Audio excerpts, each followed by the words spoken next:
Hello students. जैसे कि आप लोगों ने प्रीवियस लेक्चर में हार्ड डिस्क का इंट्रोडक्शन पढ़ा था। एग्जैक्टली हार्ड डिस्क में क्या क्या एलिमेंट्स होते हैं, लाइक प्लेटर्स होते हैं, टू सरफेसेस होते हैं, ट्रैक्स होते हैं और सेक्टर्स होते हैं। तो हम लोग सेक्टर वाइज डेटा को रीड करते हैं, है ना। तो एग्जैक्टली डेटा को रीड करने में अगर आप लोग ध्यान से देखो, मान लो ये आपका एक सरफेस है या फिर एक प्लेटर है। तो अगर मान लो ये किस में डिवाइडेड है, पहले तो मान लो ये अपर सरफेस है, ठीक है। ये किस में डिवाइडेड है, this is nothing a track है, ये ट्रैक है।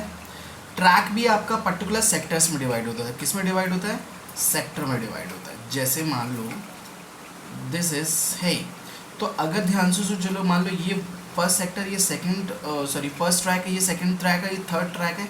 तो ये थर्ड ट्रैक का एक सेक्टर है, बात समझ रहे हैं आप। ये एक सेक्टर है, ये एक सेक्टर का, ये थर्ड ट्रैक का एक सेक्टर है। जैसे ये सेकंड ट्रैक का एक सेक्टर है, ये सेकंड ट्रैक का एक सेक्टर है, और मान लो ये भी सेकंड ट्रैक का एक सेक्टर है, ठीक है। ये आपका अगर ये वाले सेक्टर की बात करो तो ये फर्स्ट ट्रैक का एक सेक्टर है, ये फर्स्ट ट्रैक का एक सेक्टर है। तो एग्जैक्टली जो आपकी डिस्क है, इस डिस्क में आपका जो भी डेटा होता है वो बिट्स की फॉर्म में स्टोर होता है। तो मान लो, ध्यान से सुनो, अगर मान लो आपको किसी पर्टिकुलर सेक्टर के डेटा को रीड करना है, मान लो इस सेक्टर के डेटा को रीड करना है, तो एग्जैक्टली क्या क्या आपको, जैसे ये आपका रीड राइट हेडर है, तो ध्यान से सुनो। अगर आप ध्यान से देखें, जो ये फर्स्ट ब्लॉक है, ये वाला जो सेक्टर है, मान लो इतना पोर्शन, अगर इसको आपको रीड करना है तो एग्जैक्टली पहले क्या होगा, पहले आपको इस ट्रैक पे पहुंचोगे। तो ध्यान से सुनो, ये जो रीड राइट हेडर होगा यहाँ से लेकर यहाँ तक मूव करेगा। तो ध्यान से, यहाँ से लेकर यहाँ तक जो मूव करने में टाइम होता है उसे बोलते हैं सीक टाइम। तो ध्यान से देखो, the amount of time taken to move the read write header from its current position to desired track is called as the seek time.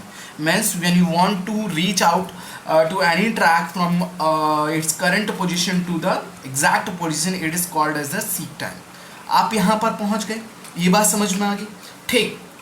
Seek time के अलावा ये आपकी जो डिस्क होगी ये रोटेट करेगी, यहाँ से लेकर यहाँ से लेकर यहाँ से लेकर यहाँ से। मान लो ये जो रोटेट कर रही है, ये जो रोटेट कर रहे हैं, इसे बोलते हैं रोटेशन टाइम। क्या बोलते हैं, रोटेशन टाइम। एग्जैक्टली ये पूरी जो डिस्क, सुनो, एग्जैक्टली मान लो एक राउंड में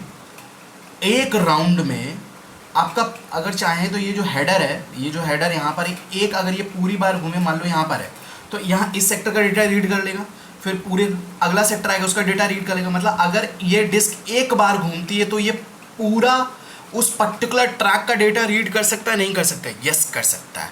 तो ध्यान से, दिस इज नथिंग, अगर कोई पर्टिकुलर सेक्टर आपकी एग्जैक्ट लोकेशन तक पहुंच गया उसे बोलते हैं रोटेशन टाइम। क्या बोलते हैं, रोटेशन टाइम। तो पहला सीक टाइम, दूसरा रोटेशन टाइम। तो ध्यान से सुनो, जो दूसरी डेफिनेशन बता रहा हूँ उसे एग्जैक्टली रोटेशनल लेटेंसी बोलते हैं। तो रोटेशनल लेटेंसी जो होता है वो आपके रोटेशन टाइम पर डिपेंड करता है। Rotation time exactly one rotation time means होता है कि एग्जैक्टली एक जो ट्रैक है पर्टिकुलर पूरा एक राउंड ले ले तो वो वन रोटेशन टाइम है। ध्यान से सुनना, ये एग्जैक्टली मैं सारी चीज़ें क्यों बता रहा हूँ, क्योंकि इस पे बेस्ड अभी हमारा न्यूमेरिकल सॉल्व होने वाला है, ठीक। तो एग्जैक्टली ध्यान से सुनो, ये पूरा एक बार रोटेट हुआ तो वन रोटेशन टाइम। तो रोटेशनल लेटेंसी देखो ध्यान से, दोनों मैंने डिफाइन कर रखा है।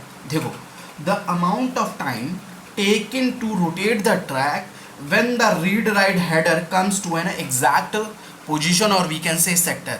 मतलब आपका डेटा यहाँ से लेकर ये यहाँ तक पहुँचेगा तो ये आपका रोटेशन टाइम हो जाएगा। एग्जैक्टली यहाँ से लेकर यहाँ तक के पहुँचने का टाइम रोटेशन टाइम, और we can say rotational latency. But important point ये है, rotational latency is considered as 1/2 rotation time. One rotation time में पूरा ट्रैक रोटेट हो जाएगा, हाफ रोटेशन टाइम क्यों अज्यूम करते हैं, इसलिए देखो यार, एवरेज एक तरीके से निकाल लिया। मान लो आपका जो जिस डेटा को आपको रीड करना है वो यहाँ पड़ा, तो एक तरीके से यहाँ से यहाँ घूमा तो ये आधा ही तो घूमा।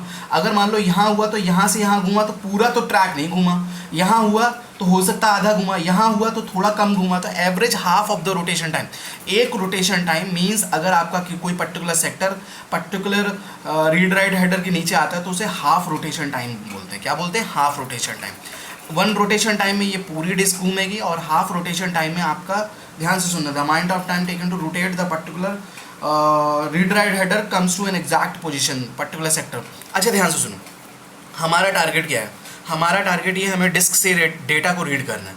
तो पहले हम सीक टाइम कंसीडर करके ट्रैक पे पहुंचे, फिर रोटेशनल रेट से या फिर रोटेशनल लेटेंसी जो होती है, रोटेशनल रेट या कुछ भी कहो आप लोग, रोटेशनल लेटेंसी से या रोटेशन टाइम से, चलो एक चीज़ हम कंसिडर कर रहे हैं rotation time, with the help of rotation time, और वो भी हाफ रोटेशन टाइम से हम कहाँ पहुँच गए, अपने पर्टिकुलर रीड राइट हेडर के नीचे पड़ गया।